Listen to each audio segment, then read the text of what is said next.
جب عالمگیر کی تخت نشینی کا جلسہ ہوا تو کام کرنے والے لوگوں کو انعامات دیے گئے۔ وہاں ایک بہروپیہ بھی انعام لینے آ گیا۔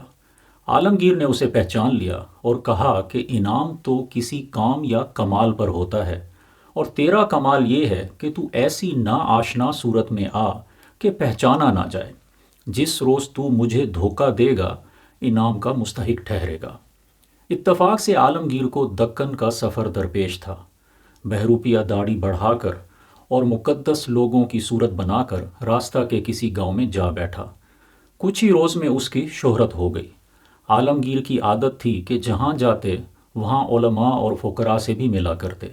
چنانچہ جب اس مقام پر پہنچے تو وہاں شہرت سن کر پہلے وزیر کو اس کے پاس بھیجا۔ وزیر نے تصوف کے بارے میں کچھ مسائل پوچھے تو اس نے سب کے معقول جواب دیے۔ دراصل اس وقت بہروپیے کسی فن کا روپ دھارنے کے لیے اس فن کو سیکھا بھی کرتے تھے۔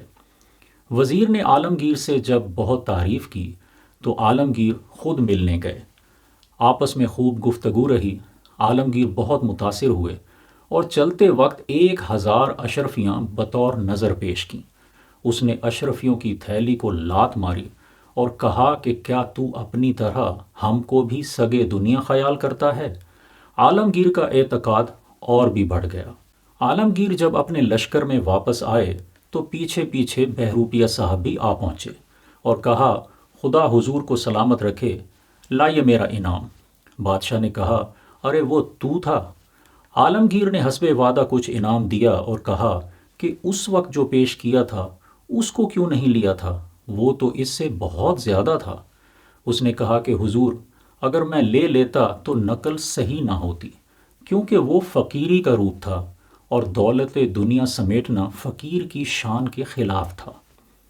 اس قصہ سے ہمیں سبق سیکھنا چاہیے کہ آج ضرورت اس بات کی ہے کہ ہم اپنے اعمال پر غور کرتے ہوئے یہ دیکھیں کہ کیا ہم حقیقی معنوں میں مسلمان ہیں یا محض مسلمانی کا بہروپ اختیار کیے ہوئے ہیں، اور کیا ہمارے اعمال اس روپ کے شایان شان ہیں یا نہیں۔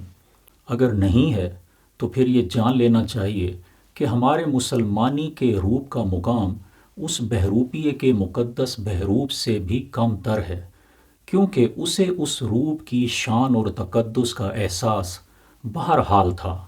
قرآن مجید میں اللہ تعالیٰ کا ارشاد ہے یا ایھا الذین آمنوا ادخلوا فی السلم کافہ، اے ایمان والو اسلام میں پورے کے پورے داخل ہو جاؤ، آدھے نہیں، 75% نہیں، بلکہ پورے کے پورے 100%۔